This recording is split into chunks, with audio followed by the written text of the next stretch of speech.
Hello students. So RN classes is back with another video, and this time we are going to discuss class 10 CBSE term 1 paper which was conducted today. We are going to discuss set number 4 and I am straight away starting with section A. Section A consisted of 20 questions of which you were supposed to do 16. I am passing on to question number 1. Question number 1 is, if HCF of 39 and 91 is 13, then the LCM of these two numbers is. Options are there: 91, 273, 39, 3549. अब दो numbers हैं, एक number 39, दूसरा 91. इनका HCF दे रखा है और LCM find करना है. We know the product of the numbers is equal to the product of their HCF and LCM. तो LCM हमने फाइंड करना है, तो we divide this by the HCF that is given to be 13. तो 39 into 91 by 13. इसको जब हम simplify करते हैं, we get 273. और ऑप्शंस में अगर हम देखें तो 273 इज ऑप्शन बी. तो first question option is B. Next question number 2. 4.57 bar is an integer, a rational number, a natural number और एन इररेशनल नंबर. क्या दिया हुआ है? 4.57 bar. Bar indicates this is a non-terminating but repeating decimal expansion. Non-terminating repeating decimal expansion. तो integer तो हो नहीं सकता. Rational number definitely. क्यों? रैशनल नंबर्स में दो टाइप की डेसिमल एक्सपेंशन होती है, टर्मिनेटिंग और non terminating repeating. So this is definitely a rational number. That is option B. Now passing on to question number 3. The line represented by 4x minus 3y is equal to 9 intersects the y-axis at. Third question is, the line represented by 4x minus 3y is equal to 9 intersects the y-axis at. Options are there. अब ये line y-axis को cut करे, ये coordinate plane है, कोई भी line y axis को cut करे तो y एक्सिस को कहां पे कट करेगी? इस पॉइंट पे. अब इस पॉइंट के बारे में क्या इंफॉर्मेशन होती है? It's x coordinate is 0. से द पॉइंट इज 0, y. तो अगर मैं x की जगह 0 पुट कर दूं तो I will get the value of y. x को 0 पुट करा तो y turns out to be -3. So this point will be 0, -3. तो विच ऑप्शन? ऑप्शंस में अगर हम देखते हैं तो it is option A. Passing on to question number 4 now. The point P on x-axis is equidistant. The point on x-axis equidistant from the points P 5,0 and Q -1,0. क्या बोला है? The point on the x-axis equidistant from the points 5,0 and -1,0 is. इन दोनों point से equal distance पे एक point, और वो point कहां पर है? x एक्सिस पर है. x एक्सिस पर अगर कोई भी पॉइंट होगा तो उसके बारे में क्या इंफॉर्मेशन होती है? It is of the form x, 0. और क्या बोला है? It is equidistant from these two points. इसका डिस्टेंस यहां से और यहां से इक्वल है, and we need to find the point. अब पॉइंट फाइंड करना है मींस x की वैल्यू फाइंड करनी है, तो इसका डिस्टेंस यहां से using the distance formula x -5 whole square. Of course y coordinate 0 है, सो दिस इज इक्वल टू इसका डिस्टेंस, तो that will give you x minus और -1, that is x +1 whole square. इसको जब हम सिंप्लीफाई करते हैं, स्क्वेयरिंग करी So we will get minus 10x plus 25 is equal to 2x plus 1. x square of course cut गया, तो यहां से हमारे पास आ गया minus 12x is equal to minus 24. So x is 2. So the point is 2,0. That is option A. Next question, question number 5. If triangle ABC and triangle PQR are similar triangles such that angle A is 31 degree, angle R is 69 degree, then angle Q is, options are there, 70 degree, 100 degree, 90 degree and 80 degree. क्या बोला है? Triangle ABC and PQR are similar. ABC is similar to PQR. Angle A दे दिया 31 degree, angle R दे दिया 69 degree और आपसे पूछ दिया angle Q. Definitely अगर ट्राइंगल सिमिलर है तो कॉरेस्पॉन्डिंग एंगल्स क्या होंगे? इक्वल होंगे. एंगल Q बताना है. देखो दो एंगल्स की इक्वालिटी आ गई, तो तीसरा एंगल हम फाइंड कर सकते हैं using the angle sum property. भाई ये 31 है, ये 69 है, दोनों का सम 100. So third angle has to be 80 degree. So angle Q is 80 degree. Options में देखें 70, 100, 90 and 80. So option D is correct. Moving on, question number 6. Given that cos theta is equal to root 3 by 2, then the value of cosecant square theta minus secant square theta upon cosecant square theta plus secant square theta is. cos theta की value दे रखी है root 3 by 2. उसके बाद option है हमारे पास. अब cos theta root 3 by 2,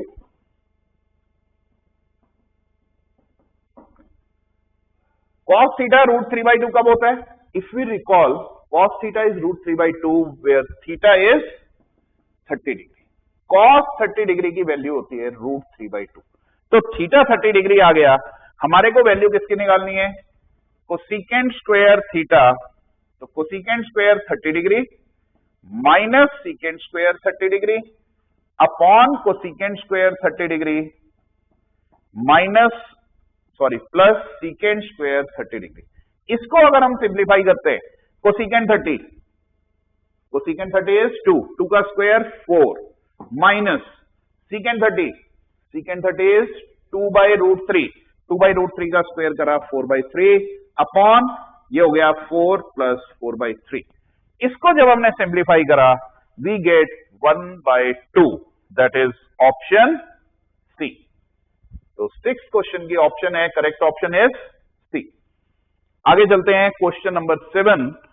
the area swept by 7 centimeter long minute hand of a clock in 10 minutes is. The area swept by 7 centimeter long minute hand of a clock in 10 minutes is. minute hand of a clock की बात हुई है. Say this is the minute hand. The area swept by the minute hand, और इसकी length दे रखी है 7 centimetre. Area swept इन 10 minutes.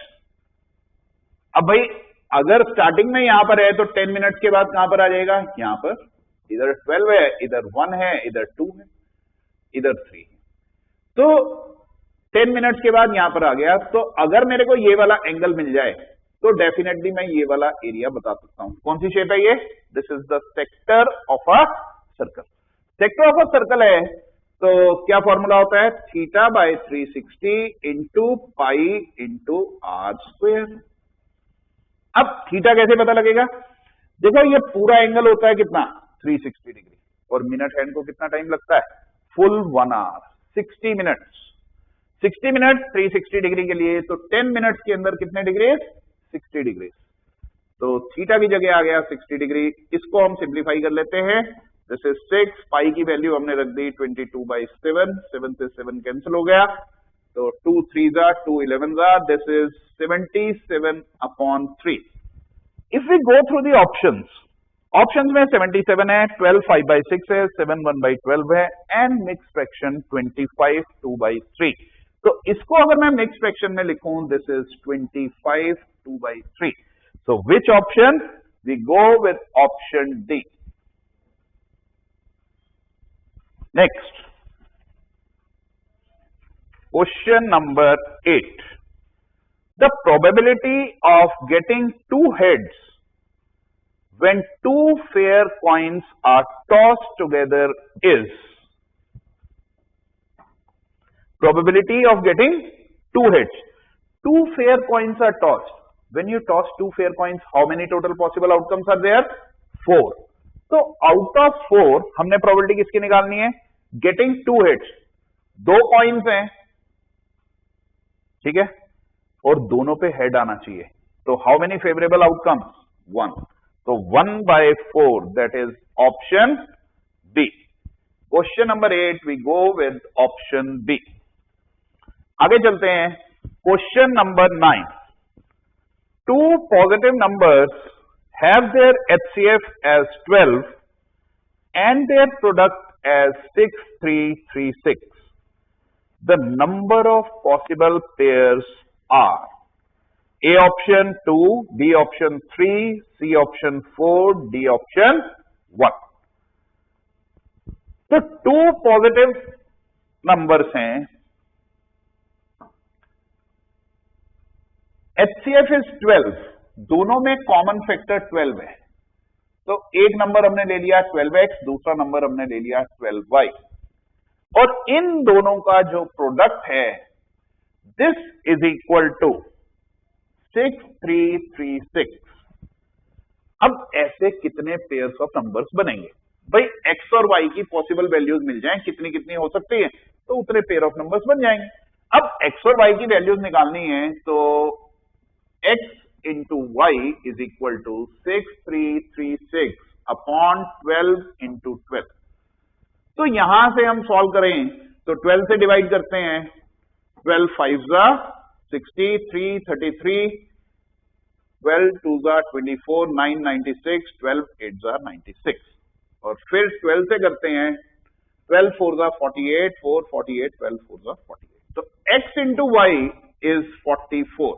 अब possibilities for x and y, भाई x को 1 रख लें, y हो गया 44, दिस इज वन पॉसिबिलिटी, और डेफिनेटली x और y में कोई भी और कॉमन फैक्टर नहीं है, तो एक पेयर तो यहां से क्रिएट हो सकता है। दूसरा पेयर, अब 44 कैसे बन सकता है? 2 और 22 से बन सकता है, बट अगर आप ध्यान दो 2 और 22 में 2 कॉमन है, जैसे ही मैं इसको रखूंगा तो जो नंबर्स बनेंगे उसमें HCF चेंज हो जाएगा, तो we can't take this one. आगे चलें, 3 से बनेगा नहीं, 4 पे जाएंगे तो 4 और 11, इन दोनों में भी कोई कॉमन फैक्टर नहीं है, तो डेफिनेटली ये वाला पेयर भी बन जाएगा। और इसके आगे चलेंगे तो 5 से नहीं बनता, 6 से नहीं बनता, ठीक है। तो how many pairs are there? 2 such pair of numbers can be form, और यहां पे अगर हम ऑप्शन देखें तो option A is correct.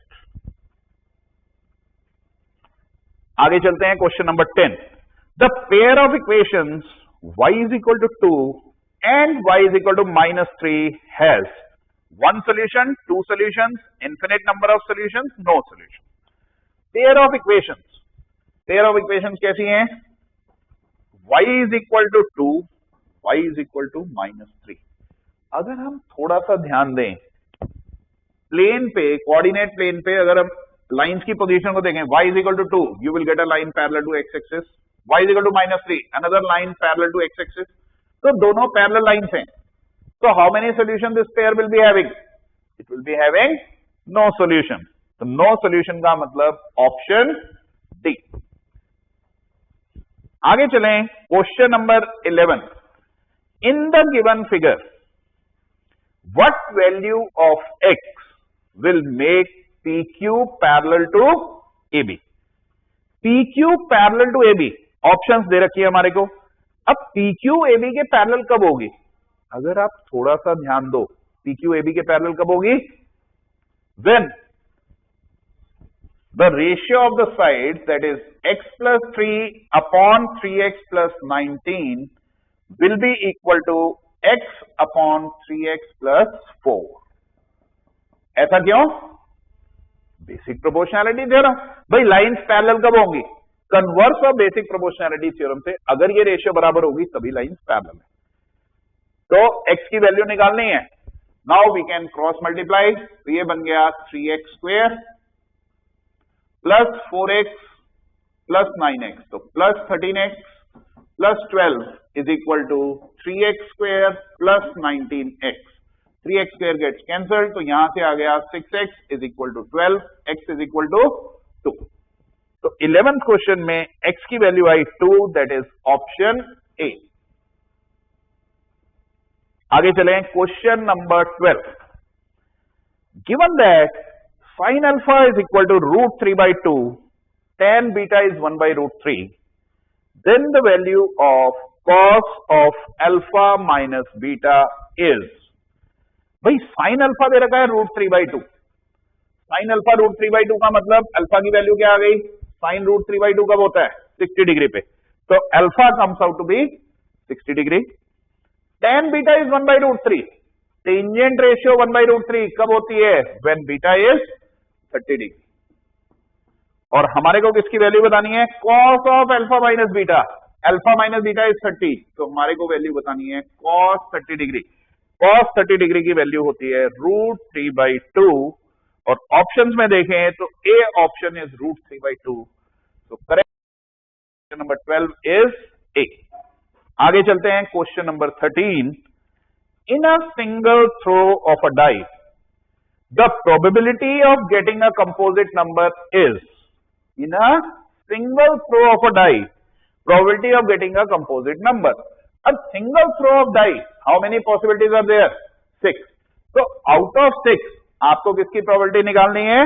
of getting a composite number. composite numbers कौन कौन से होंगे? 1 नहीं है, 2 नहीं है, 3 नहीं है, 4, 5 नहीं है, then 6, 4 and 6, so 2 by 6, that will give you 1 by 3, and that is options में देखें तो 1 by 3 is A option. So 13th question, A option is correct. आगे चले, question number 14. The decimal expansion of this number 3177 by 250 will terminate after. तो 14th question क्या है? The decimal expansion of the number 3177 upon 250 will terminate after. कितने decimal place पे terminate होगी? अब decimal expansion terminating है ये तो बता रखा है, कितने प्लेस के बाद terminating?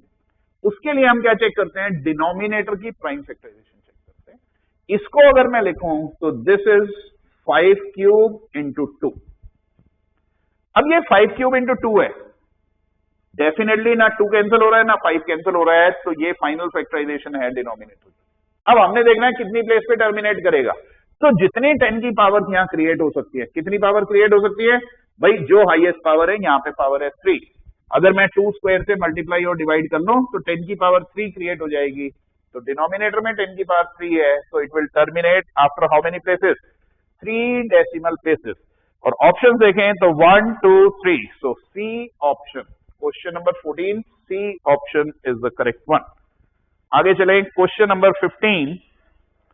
The pair of lines represented by the linear equations 3x plus 2y is equal to 7 and 4x plus 8y minus 11 is equal to 0 are perpendicular, parallel, intersecting, coincident.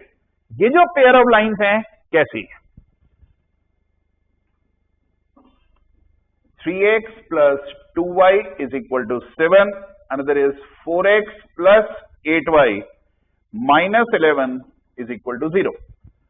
अब एक तो तरीका है भाई ग्राफ बना करके चेक करें, but since MCQs हैं तो हम क्या चेक कर सकते हैं? We can go for checking the ratios. a1 by a2 3 by 4, b1 by b2 2 by 8 1 by 4, a1 by a2 is not equal to b1 by b2। तो अगर ऐसी चीज होती है तो लाइंस कैसी होती हैं? Lines are intersecting. और ऑप्शंस में देखें तो C option is intersecting lines. तो question number 15 option is C. आगे चलें, question number 16, what it says, in an equilateral triangle with length of side p, the length of the altitude is, side length is p, length of altitude बतानी है। Equilateral triangle है, side length is p, हमारे को length of altitude बतानी है। ये हम निकाल सकते हैं यूजिंग पाइथागोरस थ्योरम। वैसे मैक्सिमम स्टूडेंट को याद भी होती है, altitude in case of N equilateral triangle is √3/2 into side that is p, तो √3/2 p, और ऑप्शंस में अगर हम देखें तो A option is the correct one. आगे चलते हैं, question number 17, given that sin theta is equal to p by q, then tan theta is equal to, question number 17 में क्या है, sin theta दे रखा है p by q और value बतानी है tan theta की। ऑप्शंस दे रखी हैं वो p और q की टर्म्स में ही है। देखो sin theta गिवन है, tan theta पे जाना है, तो we can go with the definition. Definition के लिए राइट एंगल ट्राइंगल में अगर हम देखें तो एक राइट एंगल ट्राइंगल मैंने क्रिएट कर लिया, दिस इज थीटा, तो साइन थीटा क्या होता है, परपेंडिकुलर अपॉन हाइपोटेन्यूज, तो इसके अपोजिट परपेंडिकुलर और ये हाइपोटेन्यूज, तो p बाय q, तो this is p into k and this is q into k। अब हमारे को टेंजेंट थीटा पे जाना है, टेंजेंट थीटा होता है परपेंडिकुलर अपॉन बेस। अब बेस कैसे फाइंड करें, we can find using Pythagoras theorem. Pythagoras theorem से बेस फाइंड करा तो वो आ जाएगा k into √q² minus p²। अब मैं टेंजेंट थीटा लिख सकता हूं, that is perpendicular upon base, और वो आ जाएगा p into k upon k into √q² minus p²। k तो कैंसिल हो गया, it is p upon q² minus p², that is option C. तो 17th question option is C. आगे चलते हैं, question number 18, a vertical pole of length 19 meters casts a shadow 57 meter long on the ground, and at the same time a tower casts a shadow 51 meter long. The height of the tower is, options are there, 171 meter, 13 meter, 17 meter and 117 meter. अब क्या दे रखा है, vertical pole of length 19 metre, एक vertical pole है, length is 19 and it cast a shadow 57 metre long on the ground. Ground पे इसकी shadow बन गई 57 metre. At the same time a tower cast a shadow 51 metre long on the ground. ठीक, shadow की length है 51 metre, we have to find the height of the tower, tower की height बतानी। अब ये नहीं पता, देखो यहां 19 है, यहां 57 है, यहां पे नहीं पता, और ये 51 मीटर है। और क्वेश्चन में एक बहुत इंपॉर्टेंट इंफॉर्मेशन गिवन है, at the same time. At the same time का मतलब है जो elevation of the source of light है that will be same in both the cases. अगर वो सेम है तो डेफिनेटली ये जो दोनों ट्राइंगल्स बन गए, कैसे बन गए, सिमिलर ट्राइंगल्स बन गए। तो जो रेशियो यहां पर है सेम रेशियो यहां पर आ जाएगी, so this will come out to be 17 meter. और ऑप्शन में अगर हम देखेंगे तो option C is the correct one.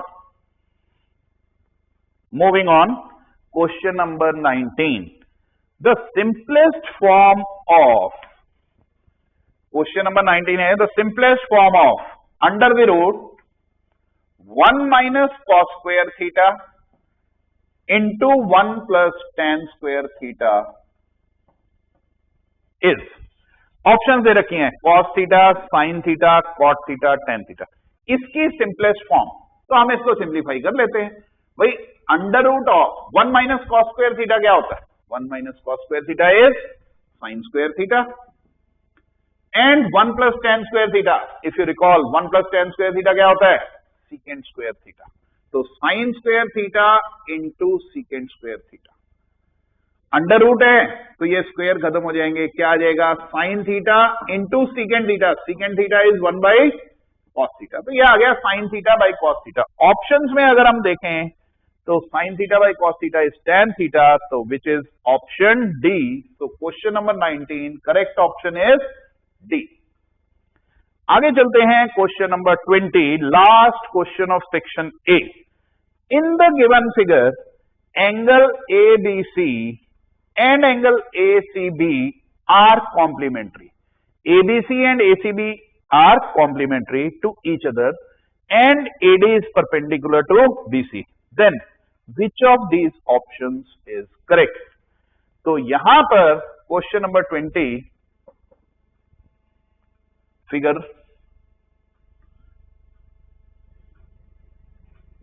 ABC AD is perpendicular to BC, हमें दे रखा है these two angles are complementary. Complementary angles का मतलब दोनों एंगल्स का सम 90 डिग्री, इन दोनों का सम 90 डिग्री है। इसका फायदा, तो ये जो एंगल बनेगा ये कितने डिग्री का बनेगा, 90 डिग्री का। क्यों, तीनों का सम 180 है, इन दोनों का सम 90 है, दिस इज 90। अब हमारे पास जो ऑप्शंस दे रखे हैं उसमें अगर आप देखो, क्योंकि ये एंगल 90 बन गया और हमने इस वर्टेक्स से हाइपोटेन्यूज से परपेंडिकुलर बनाया है, this is a very very important result from triangle chapter. If a perpendicular is drawn from vertex of right angle to the hypotenuse, तो ये जो दो ट्राइंगल्स बनते हैं, these two triangles are similar to each other.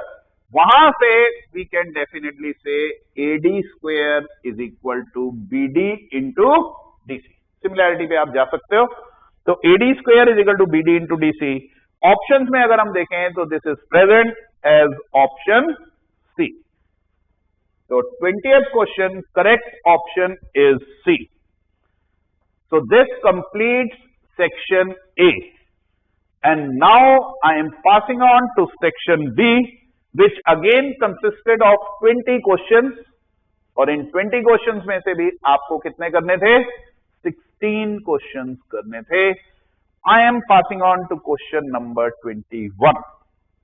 If one of the zeros of a quadratic polynomial, one of the zeros of a quadratic polynomial k minus 1 into x square plus kx plus 1 is minus 3, then the value of k is A option 4 by 3, B is minus 4 by 3, C is 2 by 3 and D is minus 2 by 3. तो question number 21 क्या बोला है, one of the zeros of the quadratic polynomial, quadratic polynomial दे रखा है k minus 1 into x square plus kx plus 1, इसकी एक zero है -3, then the value of k is zero of the polynomial given है। Zero of the polynomial का मतलब ऐसी value x की जिससे ये पॉलिनोमियल क्या बन जाएगा, zero. So put x is equal to -3, क्या बना, k minus 1 इंटू -3 का square 9 plus k into -3 -3k plus 1 is equal to 0। तो यहां से क्या आ गया, 9k minus 9 -3k plus 1 is equal to 0। ये बन गया 9k minus 3k is 6k minus 8, तो इज इक्वल टू 8। तो k is equal to 8 by 6। 8 by 6 का मतलब which option, A option 4 by 3 is correct. तो question number 21 correct option is A। आगे चलते हैं question number 22। If the lengths of the diagonals of a rhombus are 10 centimeter and 24 centimeter, length of the diagonals of a rhombus, एक rhombus length of diagonals की बात हुई है, एक length है 10, सपोज ये वाला जो डायगोनल है इसकी लेंथ है 10 और ये जो डायगोनल है इसकी लेंथ है 24, then the perimeter of the rhombus, क्या बताना है, rhombus का perimeter. Perimeter means sum of all the sides. अब since it is a rhombus, rhombus की सारी साइड्स क्या होती हैं? इक्वल। तो अगर एक साइड मिल जाए, आई can go with the perimeter. अब कैसे निकालेंगे? देखो डायगोनल की लेंथ दे रखी है, रोम्बस की एक प्रॉपर्टी होती है बहुत important, diagonals bisect each other at 90, means ये जो एंगल है ये 90 डिग्री का है और डायगोनल बाइसेक्ट हो रहे हैं। अब ये पूरा डायगोनल 10 था, तो बता सकते हो ये पार्ट कितना होगा? It will B 5। ये पूरा डायगोनल 24 है, तो ये पार्ट कितना होगा? 12। ये 12 है, ये 5 है, ये 90 का एंगल है, या नहीं? Find the side of the rhombus. Definitely. कैसे? Using Pythagoras theorem. This terms out to be 13। तो पेरीमीटर ऑफ द रोम्बस हो गया 13 into 4, दैट इज 52। ऑप्शंस में देखें तो 13, 26, 39, 52। So which option? D option is correct. Next is question number 23. In the given figure, x expressed in terms of A, B and C is. इस figure के अंदर हमने x को express करना है in terms of A, B and C। Options दे रखी हैं हमारे को। वहां से अगर हम देखें तो सबसे पहले फिगर बना लेते हैं।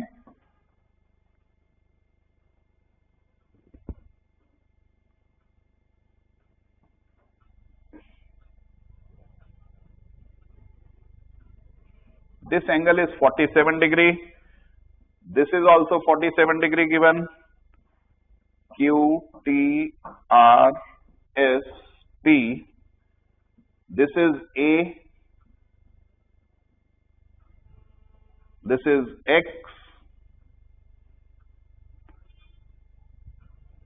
This is B. And this is C. अगर आप थोड़ा सा ध्यान दो, हमारे को x को इन terms of A, B and C relation देखना है। रिलेशन कैसे देखेंगे? देखो एक एंगल गिवन है 47 का, बट बहुत इंपॉर्टेंट है। क्यों? ये दो लाइंस इस पे डिटरमिन हो जाती हैं, क्योंकि ये दोनों एंगल्स इक्वल हैं, कॉरेस्पॉन्डिंग एंगल्स आर इक्वल, तो ये दोनों लाइंस कैसी हो गई? पैरेलल हो गई। अगर लाइंस पैरेलल हो गई तो C, B, X और A में रिलेशन डेफिनेटली मिल जाएगा। X इस ट्राइंगल की साइड है, A इस ट्राइंगल की साइड है, तो छोटे ट्राइंगल और बड़े ट्राइंगल में डील कर रहे हैं हम, और लाइन पैरेलल है, तो डेफिनेटली ये छोटा ट्राइंगल RST और बड़ा triangle RPQ, RST and RPQ they are similar. अगर ये सिमिलर हो गए तो छोटे ट्राइंगल की साइड X ओवर बड़े ट्राइंगल की side A is equal to छोटे ट्राइंगल की साइड C ओवर बड़े ट्राइंगल की साइड, ये C है ये B है, तो ये पूरी साइड कितनी हो गई? B plus C। तो A की साइड चेंज हो गई, तो ये आ गया X is equal to AC upon B plus C। Option में अगर हम देखेंगे इट इज ऑप्शन B। तो 23rd question, correct option is B। Now question number 24, 1 over cosecant theta into 1 minus cot theta plus 1 over secant theta into 1 minus tan theta is equal to A option 0, B 1, C is sin theta plus cos theta and D is sin theta minus cos theta। तो options या तो number की form में हैं या sign और cos की terms में। अभी हमारे पास जो गिवन है इसको हमारे को सिंप्लीफाई करके देखना है, देख लेते हैं। 1 upon cosecant theta into 1 minus cot theta. अब क्योंकि हमारे पास ऑप्शन सारी साइन और कॉस की टर्म्स में है, तो हम इसको साइन कॉस में चेंज करते हुए चलते हैं। 1 बाई कोसेकेंट थीटा लिखने की बजाय मैं इसको क्या लिख सकता हूं? It is sine theta upon 1 minus cot. Cot theta क्या होता है? Cos theta by sine theta. इधर है प्लस 1 अपॉन सीकेंट थीटा, तो 1 बाई सीकेंट थीटा को मैं क्या लिख सकता हूं? It is cos theta over 1 minus tan theta, तो 1 minus sine theta by cos theta. अब जैसे ही मैं इधर एलसीएम लूंगा, ठीक है, और इधर एलसीएम लूंगा, तो यहां पे क्या बनेगा? ये हो गया sine theta upon sine theta minus cos theta upon sine theta, तो ये न्यूमरेटर में आ जाएगा, it will become sign square theta plus इधर है कॉस थीटा अपॉन ये बना cos theta minus sine theta, over cos theta, तो ये न्यूमरेटर में आ गया, it is cos square theta. अब अगर आप देखो इधर है sign theta minus cos theta, इधर है cos theta minus sine theta, कुछ सिमिलरिटी दिख रही है? बिल्कुल दोनों सेम है। अगर मैं इसमें से माइनस साइन कॉमन ले लूं तो यहां प्लस की जगह क्या बन गया माइनस, तो ये क्या बन जाएगा sine theta minus cos theta. अब डिनोमिनेटर सेम हो गए, तो ये बन गया sine theta minus cos theta, और न्यूमरेटर में क्या आया sine square minus cos square, A square minus B square, identity. ये बन गया sine theta plus cos theta into sine theta minus cos theta. अब sine theta minus cos theta cancel, it is sine theta plus cos theta. Options में अगर हम देखें तो it is present as option C. आगे चलो, question number 25। If n is any natural number, n is any natural number, then 12 raised to the power n cannot end with the digit। ये तो सबको याद ही होगा भाई, 12 की पावर n है, एंड में 2 है, 2 की पावर होती जाएंगी, तो डेफिनेटली 2 तो आएगा ही, 4 भी आएगा, 8 भी आएगा, उसमें 0 नहीं आ सकता। क्यों? 0 से कब एंडिंग होती है? जब 2 और 5 दोनों आएंगे तब 0 से एंड होगा। अब 12 की पावर n में 2 और 3 आते हैं, 5 तो आता ही नहीं, 5 आएगा नहीं तो 0 से एंड नहीं करेगा। तो 25th question, correct option is D. आगे चलते हैं, question number 26। A wire can be bent in the form of a circle of radius 56 centimetre. If the same wire is bent in the form of a square, then the area of the square will be. क्या बोला है? A wire bent in the form of a circle. एक wire को circle की form में bend कर दिया, फिर सेम वायर को किसकी फॉर्म में बेंड कर दिया? स्क्वायर की फॉर्म में बेंड कर दिया। अब इस सर्कल का रेडियस दे रखा है हमारे को, radius is 56, same wire is bent in the form of a square, area of square बताना है, इसका एरिया बताना है, ये चीज। अब एरिया ऑफ स्क्वायर क्या होता है? Side square. अगर इसकी साइड पता लग जाए तो प्रॉब्लम इज ओवर। अच्छा, इसकी साइड है क्या? ये तो वायर है, वायर की लेंथ हमारे को यहां से मिल सकती है ना, that is we can find the circumference of this circle, that is 2 pi r, and this will be equal to this length, means perimeter of the square, that is 4a। तो यहां से अगर हम करें, ये 4 से ये कैंसिल हो गया, 7 2 तो ये आ गया 88 इज इक्वल टू a। अब a आ गया 88, हमने तो स्क्वायर का एरिया बताना है, वो होगा a स्क्वायर, मीन्स 88 का स्क्वायर। 88 का स्क्वायर जब आप करते हो, you find option B is correct. आगे चलें, question number 27। The probability that a non leap year has 53 Wednesdays is A option, B option, C option, D option. Non leap year, non leap year का मतलब how many days the year has? 365 days. हमने probability किसकी निकालनी है? 53 Wednesday's हो। अच्छा, इसमें अगर हम कंप्लीट वीक्स की बात करें तो इसको मैं लिख सकता हूं 52 1/7।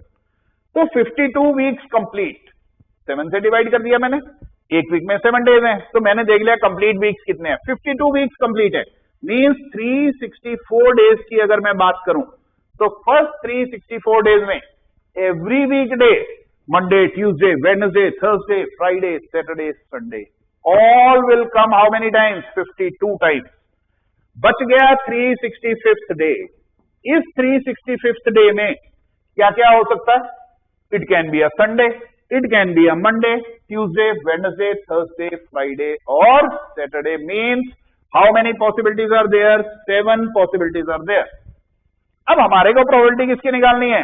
53rd वेडनेसडे, मीन्स वेडनेसडे आना चाहिए, तो वेडनेसडे तो एक ही केस बन रहा है, तो 1/7। तो 1/7 अगर हम देखते हैं ऑप्शंस में, इट इज ऑप्शन ए। आगे चलते हैं, question number 28। In the given figure points A, B, C and D are concyclic and angle CBE is equal to 130 degree, then angle FDC is. Options are 130, 80, 50 and 30 degree.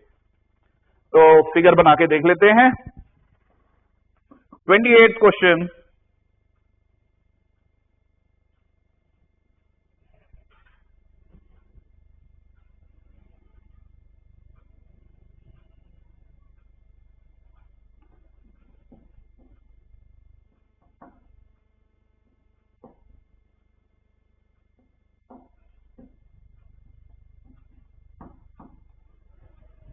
हाँ जी, हमारे को क्या दिया है?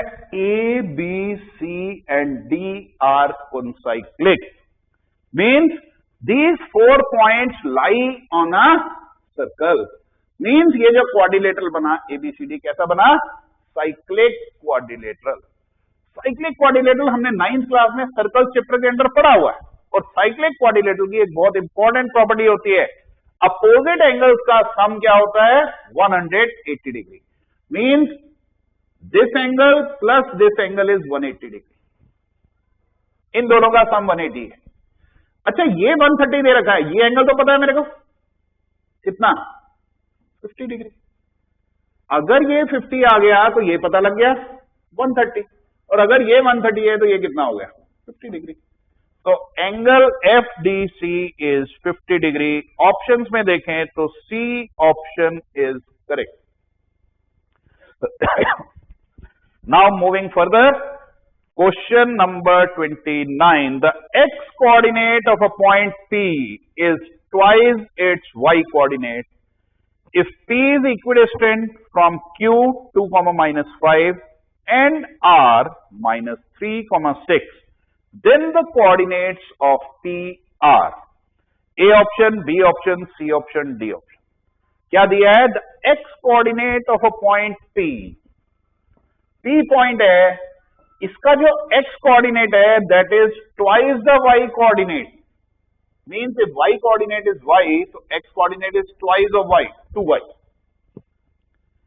P is equidistant. This point P is equidistant from these 2 points. कौन से? Q 2, -5 and R -3, 6. P के coordinates बताने हैं. अब P के कोऑर्डिनेट्स पता लग जाएंगे अगर हमें किसकी वैल्यू मिल जाए? Y की वैल्यू मिल जाए. गिवन क्या है? P पॉइंट इससे और इससे इक्वल डिस्टेंस है. मींस ये दोनों डिस्टेंसेस क्या है? इक्वल. अब PQ डिस्टेंस पे मैं जा सकता हूं using distance formula, that is under the root 2y - 2 whole square plus y -5, तो y + 5 whole square. This distance is equal to PR. PR distance को अगर मैं लिखूं that is under the root 2y -3, तो 2y + 3 whole square plus y -6 whole square. ठीक है. अब यहां से मेरे को y की वैल्यू निकालनी है, तो y की वैल्यू निकालने के लिए सबसे पहले मैं स्क्वेयरिंग करूंगा, तो स्क्वायर रूट खत्म हो जाएगा. इसको हम ओपन कर देते हैं. तो यहां से अगर हम ओपन करेंगे तो 4y², यहां से भी 4y², यहां पे y², यहां पे भी y², वो तो कैंसिल आउट हो जाएगा. तो बाकी जो टर्म्स है रिमेनिंग टर्म्स, तो -8y + 4, इधर से +10y + 25 इज इक्वल टू, इधर से अगर हम देखें तो यहां से बन जाएगा 2ab टर्म के अंदर 12y + 9 -12y + 36. इसको हम सिंप्लीफाई करें तो -8y + 10y, 2y + 29 is equal to 12y से 12y कैंसिल हो गया 45. तो 2y is equal to 16, y comes out to be 8.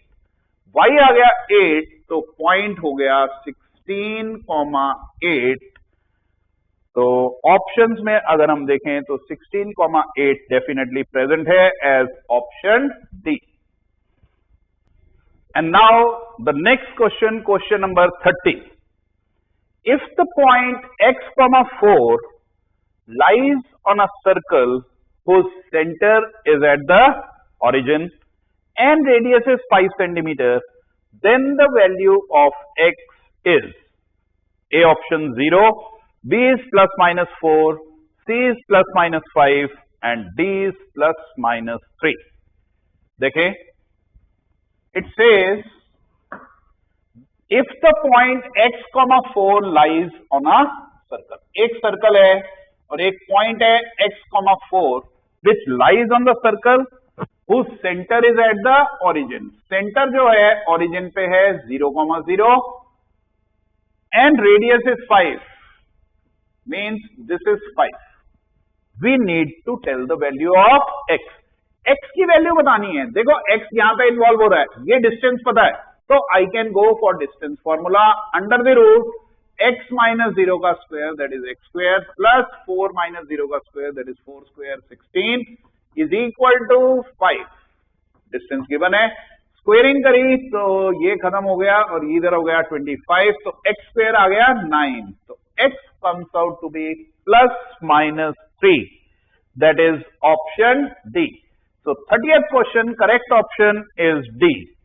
आगे चलें, question number 31. The value of theta for which 2 sin 2 theta is equal to 1 is. Options are there. तो 31st question में क्या है, the value of theta for which 2 sin 2 theta is equal to 1. तो यहां से आ गया sin 2 theta is equal to 1/2. तो साइन रेशियो 1/2 कब होती है, when the angle is 30 degree means ये जो एंगल है 2 theta this has to be 30 degree. तो यहां से थीटा आ गया 15 डिग्री. तो ऑप्शंस में देखें तो A ऑप्शन इज करेक्ट. आगे चलते हैं, question number 32. The number 385 can be expressed as the product of prime factors as. अब प्राइम फैक्टराइजेशन है, मेरे ख्याल से मुझे समझाने की जरूरत नहीं है. अगर आप करके देखेंगे तो B option 5 into 7 into 11 is the correct one. तो 32nd क्वेश्चन का correct option B. Question number 33. The difference between circumference and radius of a circle is 111. Area of the circle is, area of circle बताना है. क्या बताया है, the difference between circumference and radius. circumference क्या होता है 2 pi r और radius r. इन दोनों का डिफरेंस दे रखा है 111. एरिया ऑफ द सर्कल बताना है. एरिया ऑफ सर्कल क्या होता है पाई आर स्क्वायर. हमें पाई आर स्क्वायर पे जाना है. पाई आर स्क्वायर पे जा सकते हैं अगर आर की वैल्यू दे रखी है. अब आर तो पता नहीं बट ये इंफॉर्मेशन गिवन है तो डेफिनेटली मैं यहां से आर की वैल्यू निकाल सकता हूं. आर कॉमन लिया तो 2 into 22/7 44/7 minus 1 is equal to 111. तो ये बन गया R is equal to 111. इधर से साइड चेंज करेंगे तो into 7/37 और 37 से ये कैंसिल हो जाता है 3. तो R आ गया 21. Now you can definitely find the area of the circle using pi r square and that comes out to be 1386 centimeter square. That is option B. आगे चलते हैं, question number 34. From the letters of the word mango, a letter is selected at random. The probability that the letter is a vowel is A option 1/5, B 3/5, C 2/5 and D 4/5. अब क्या बोला है, from the letters of the word mango. अब कितने letters हैं mango word में, 5 letters हैं. Out of this 5 1 is selected at random. The probability that it is a vowel. अब इसमें वॉवल्स कितने हैं, A and O. So 2 vowels are there. So 2/5. 2/5 अगर ऑप्शंस में देखें तो C option is correct. Now passing on to question number 35. If 17x minus 19y is equal to 53. 17x minus 19y is equal to 53. 19x minus 17y is equal to 55, x plus y बताना है। x plus y पता लग जाएगा अगर हमें x और y पता लग जाए, या अगर हम इक्वेशंस को रीअरेंज करके किसी ढंग से कर लें तो x plus y की डायरेक्ट वैल्यू मिल जाए। अगर आप यहां पे ध्यान दो, नंबर्स जो हैं 17 एंड 19 माइनस 19 माइनस 17, इनमें डिफरेंस 2 का है, तो कॉमन डिफरेंस है, दोनों में सेम है डिफरेंस, उसी का हम फायदा उठाते हैं। x प्लस वाई पे जाना है, तो अगर मैं दोनों इक्वेशंस को सब्ट्रैक्ट कर दूं तो माइनस प्लस माइनस, तो यहां पे क्या आया माइनस 2x, यहां पे क्या आया माइनस 2y, यहां पे क्या आया माइनस 2। जैसे ही मैंने माइनस 2 कॉमन लिया तो ये आ गया x plus y is equal to minus 2 by minus 2 that is 1। तो x plus y is equal to 1 that is option A. आगे चलते हैं question number 36। The ratio in which the point -4, 6 divides the line segment joining the points -6, 10 and 3, -8 is, options are there। क्या बोला है? the ratio in which the point -4, 6 divides this line segment। line segment है A -6, 10, B 3, -8, -4, 6 point है, ये इसको किस ratio में divide कर रहा है? हमने रेशियो बतानी है, ऑप्शंस हमारे पास हैं। रेशियो हम बता सकते हैं, let the ratio is k/1। अब यहां पे इसके कोऑर्डिनेट्स दे रखे हैं, हम वहां से जा सकते हैं, बट सिंस ये एमसीक्यू है, जल्दी से होने वाला क्वेश्चन था, एक्स कोऑर्डिनेट से रेशियो दिख रही है हमारे को, -6 से -4 कितने यूनिट्स? 2 यूनिट्स। -4 से 3 कितने यूनिट्स? 7 यूनिट्स। Ratio is 2:7। अगर आप सेक्शन फॉर्मूला लगा के करोगे वहां से भी आ जाएगा। वाई कोऑर्डिनेट से देखना चाहो वहां से भी देख सकते हो। 10 से 6 कितना? -4। 6 से -8 -14, 2:7। तो correct option is 2:7 that is option C. आगे चलें question number 37। If sin square theta plus sin theta is equal to 1, then the value of cos square theta plus cos raised to the power 4 theta is, A option -1, B is 1, C is 0, D is 2। इधर क्या बोला है? sin square theta plus sin theta is equal to 1। Value किसकी चाहिए? cos square theta plus cos raised to the power 4 theta की। अब अगर आप देखो साइन स्क्वायर और कॉस स्क्वायर में रिलेशन पता है हमारे को, तो मैं यहां से क्या करता हूं, साइन स्क्वायर थीटा की साइड चेंज करी, यहां पे आ गया 1 माइनस साइन स्क्वायर थीटा किसके बराबर? Sine theta. और 1 माइनस साइन स्क्वायर क्या होता है? Cos square theta. Cos square theta sine theta के बराबर आ गया। अच्छा, कॉस स्क्वायर तो साइन थीटा के बराबर है, कॉस की पावर 4 करनी हो तो स्क्वायरिंग साइन स्क्वायर थीटा। तो ये तो साइन थीटा है और ये क्या है? Sine square theta. तो sine theta plus sine square theta की तो वैल्यू भी बनी थी, this is equal to 1। So which option? 1 is the answer. Correct option is option B. Passing on to question number 38 now. The decimal expansion of this number, number दे रखा है हमारे को 43/162। इसकी डेसिमल एक्सपेंशन कैसी है? टर्मिनेटिंग है, non terminating non recurring है, नॉन टर्मिनेटिंग रेकरिंग है, या डज नॉट एग्जिस्ट? भाई देखो, नॉन टर्मिनेटिंग नॉन रेकरिंग तो हो नहीं सकती, रैशनल नंबर है, इरेशनल तो है नहीं, डज नॉट एग्जिस्ट भी नहीं बोल सकते, नंबर है रैशनल नंबर तो डेफिनेटली डेसिमल एक्सपेंशन तो होगी। अब टर्मिनेटिंग है कि नॉन टर्मिनेटिंग रेकरिंग है वो देख लेते हैं। अगर आप देखो डेफिनेटली 2 तो इसका फैक्टर है, ये 3 भी इसका फैक्टर है, और 3 न्यूमरेटर से कैंसिल नहीं हो रहा है, मीन्स डिनोमिनेटर में 2 और 5 के अलावा 3 भी एक फैक्टर मिल रहा है। तो डेफिनेटली जो इसकी डेसिमल एक्सपेंशन है कैसी होगी? Non terminating recurring, that is option C. आगे चलें क्वेश्चन नंबर 39।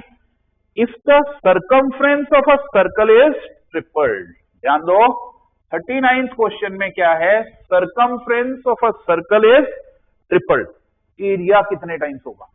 अच्छा देखें, सर्कमफ्रेंस 2 पाई r, सर्कल की सर्कमफ्रेंस यही होती है। इसको ट्रिपल कर दिया, अगर ट्रिपल कर दिया तो क्या बन गया 6πr। ये एक नया सर्कल बना दिया, तो नए सर्कल का कुछ रेडियस तो होगा ही ना, ठीक है।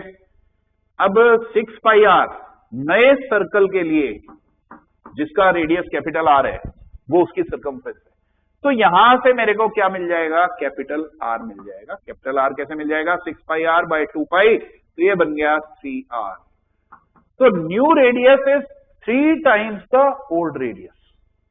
हमने किसकी रेशियो बतानी है, एरिया की। एरिया तो πr² होता है, तो पहले एरिया था πr², अब रेडियस बन गया 3r, तो पाई इंटू 3r का स्क्वायर, तो 9r²। तो पहले πr², अब 9πr²। तो अगर हम ऑप्शंस में देखें तो B option, that is 9 times, is correct. And finally, question number 40, the last question of section B. A father is 3 times as old as his son. In 12 years' time, he will be twice as old as his son. The sum of the present ages of father and the son is, देखें, father is 3 times as old as his son. Father और son की बात हो रही है, सन की as अगर x है तो फादर की age 3 times 3x। In 12 years time means after 12 years father की एज कितनी हो जाएगी, 3x + 12, सन की age x + 12। What is it, he will be twice as old, means father will be twice as old as his son. इसको अगर मैं solve करता हूं तो ये बन गया 3x + 12 = 2x + 24, तो x = 12। x 12 आ गया तो सन की एज आ गई 12 और फादर की एज आ गई 36। हमने तो बताना था sum of present ages of father and son, that comes out to be 48। Options में अगर हम देखें तो बी ऑप्शन इज 48, तो B is the correct option. And this completes the section B. Now we are passing on to section C, the last section of this paper, which includes 2 case studies. So first case study मैं पढ़ रहा हूं। Case study 1 is a car moves on a highway. The path it traces is given below. Figure given है। Based on the above information, answer the following questions. Question हैं, this is a very simple case study. तो सबसे पहले मैं figure बना देता हूं।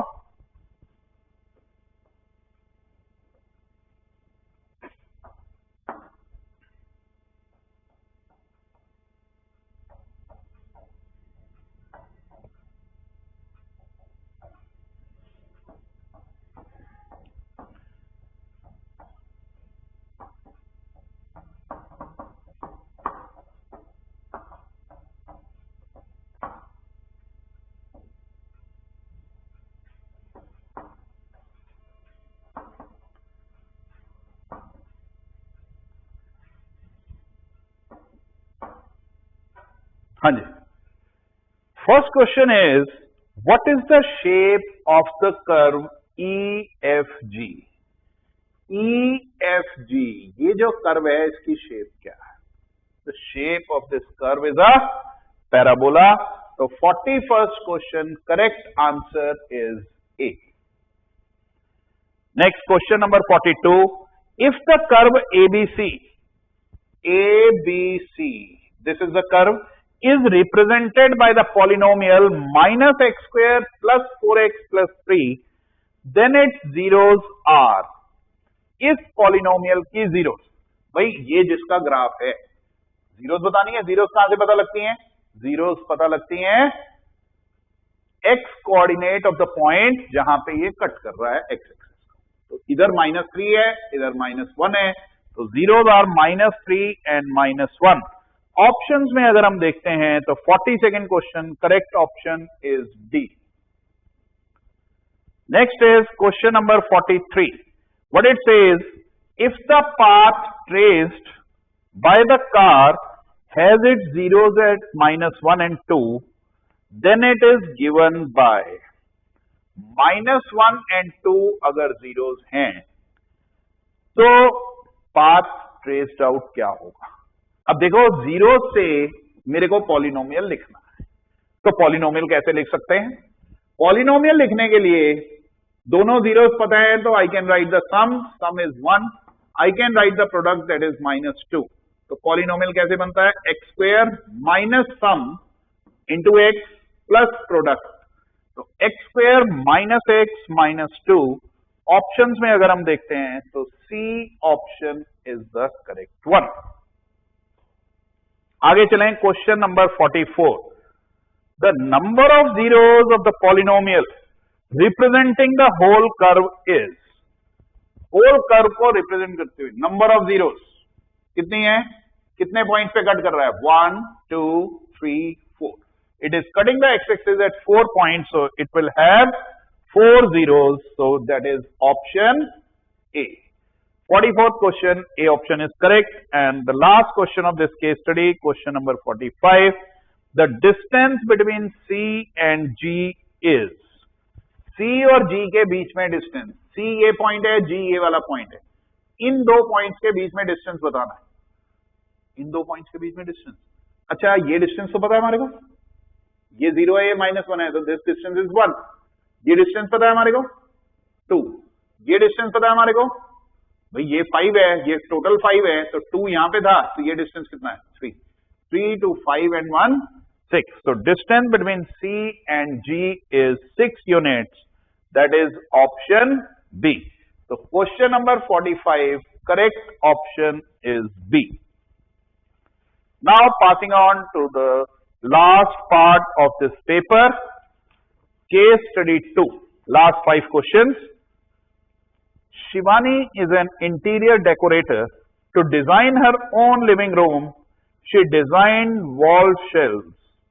The graph of intersecting wall shelves is given below. ये ग्राफ में आपको प्रॉपरली इंडिकेटेड है सारे points. Based on the above information, answer the following question.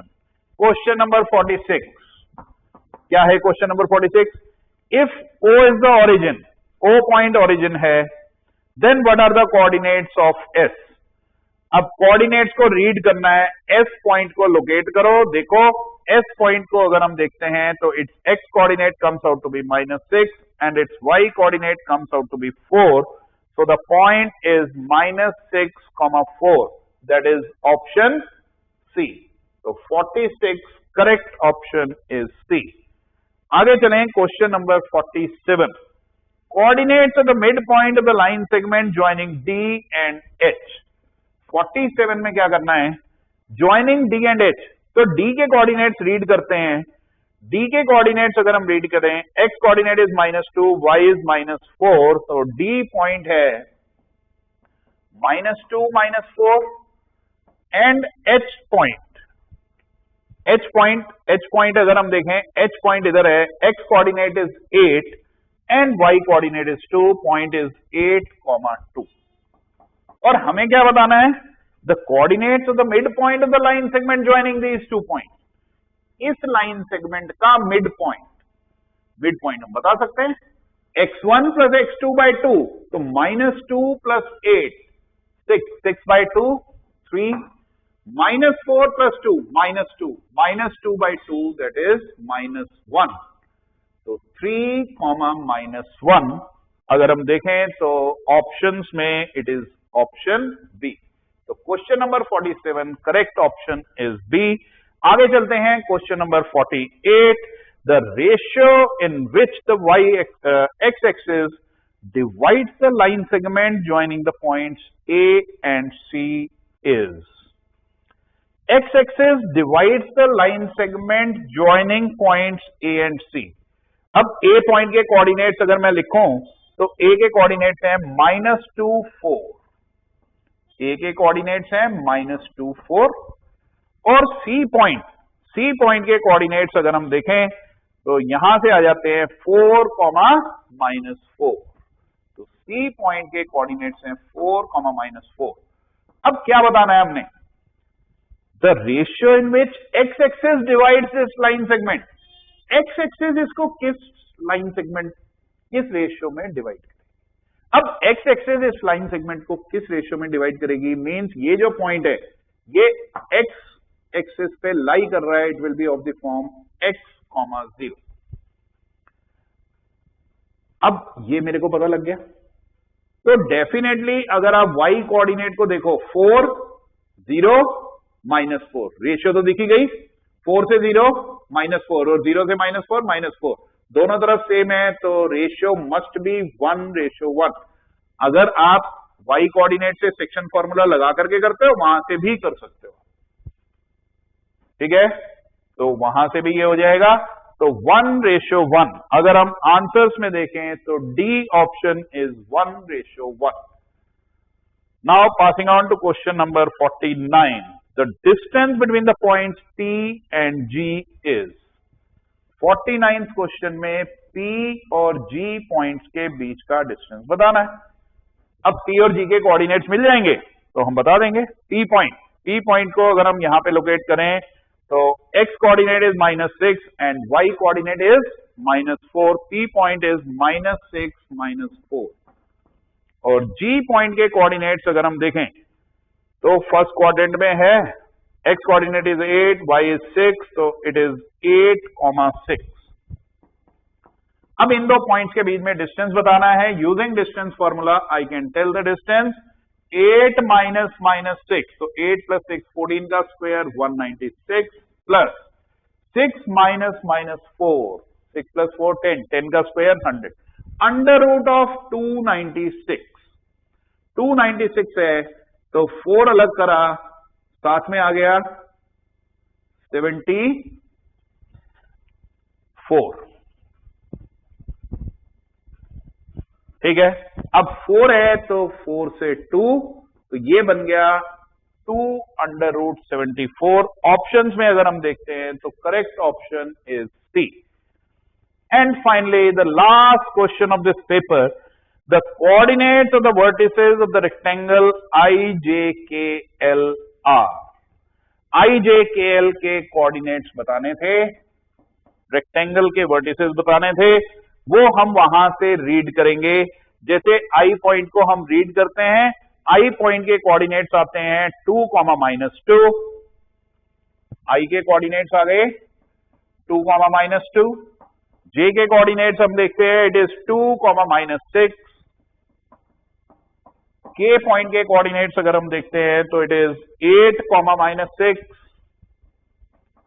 And L point के कोऑर्डिनेट्स देखते हैं, it is 8, -2।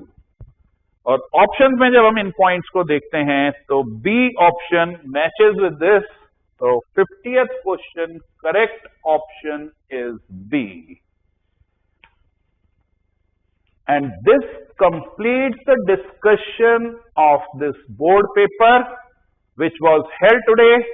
Hope all of you have enjoyed this discussion.